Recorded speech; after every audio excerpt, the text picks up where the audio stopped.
Hello YouTube, my name is Ekuegan, you call me EK. Thank you very much for joining us on this journey. In this video, I am going to talk about the seasonal artifact for, season 16 and what I like to use on my artifact and the reason behind it. I'm going to do my best to try to make this as short and quick as possible. Don't forget to hit the like and subscribe button while you're here, please.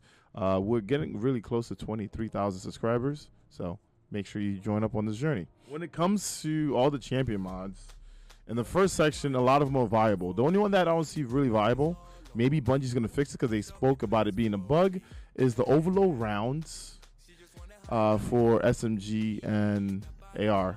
Also, just to let you know, if you're going to use a weapon with this, make sure you use SMGs, because right now, the overload shots only proc during halfway of the mag.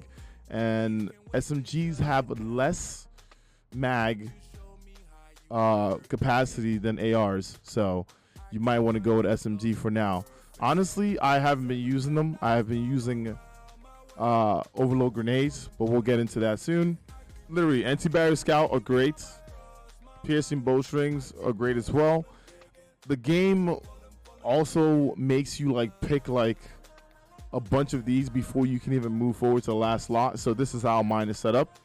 Now, glaives are something that I love using. So their story is pretty nice. For faster ready and stow speed, you can kind of pull it out, especially if you're using it to melee a lot. I like to use it to melee a lot. Why do I like to use it to melee a lot? Is because I have paired it with suppressing glaive. This thing is wild, all right? Damaging combatants with your glaive suppresses them, prevent them from using abilities for a short time, right? This is also nice on those hive guardians. So that's a neat thing to kind of pair up together. Rockets are something that I use a lot of this season. So rocket launcher scavenger is going to be one of those things. One of my favorite loadouts is just to run Arbalist for anti-barrier, because it also breaks all the shields, a hand cannon for unstoppable, having my grenade be overload, and then run the rocket launcher. Why do I like running rocket launchers? Normally rocket launchers don't hold that much ammo, but now we have a mod called Loosen Finisher. So whenever you defeat a Loosen Hive Lightbearer or champion, it gives you ammo, not only for your allies, but also for you. So this is way better than Aeons for this season. So that's another reason why we have this unlocked. Now, a neat thing to pay attention to are the forging, right?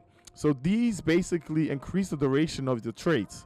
There's a few traits that I like. Psycho Hack origin trait is one of the ones that I like, and I also like the Psionic Forging for the Lance Tank origin trait, which is basically after you kill things, you get a bit of resilience. So these two are just personalized to what I like.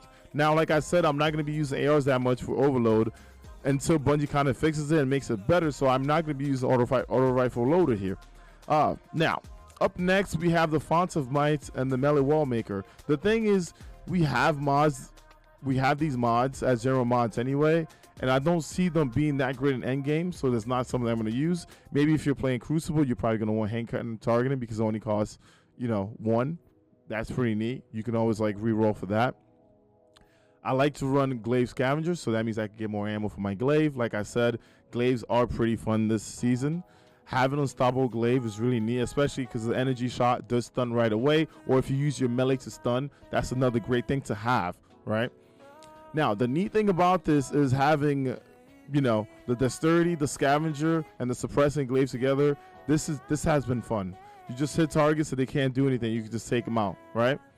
One neat thing to put together here is going to be overload grenades. Overload grenades are way more consistent. They do more damage. This is also the season of void.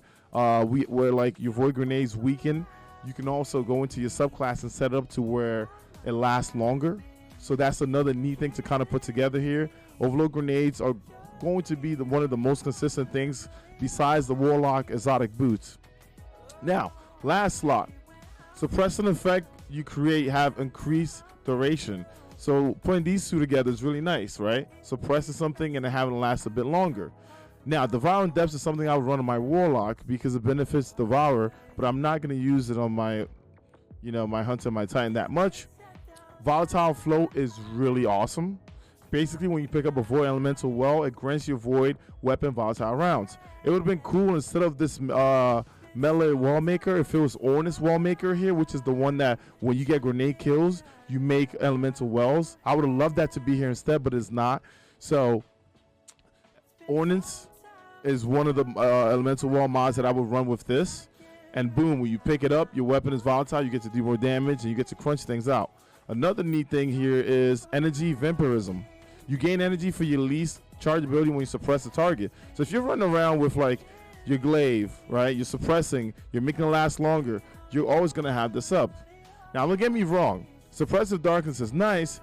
Whenever you suppress a combatant, you also weaken them. But the thing is, you can't run these two together, right? You can only run one or the other.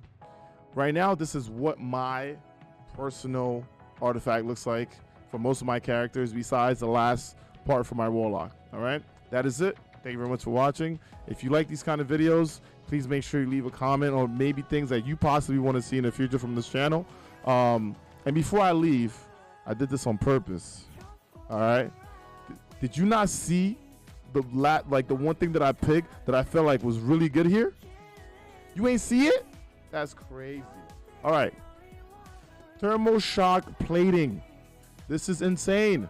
It reduces incoming solar and arc, right? So all you gotta do is run a void chest piece. Now you have a reducing incoming solar, arc, and void if you need it. Or you can do incoming solar and arc with concussive dampener. You get to live a lot more. All right, this mod right here to me is a must. I like it a lot. All right, now that being said, I'll see you on the next video. Make sure you hit the like and subscribe. Don't forget, I am live at twitch.tv/Ekuegan. Bye.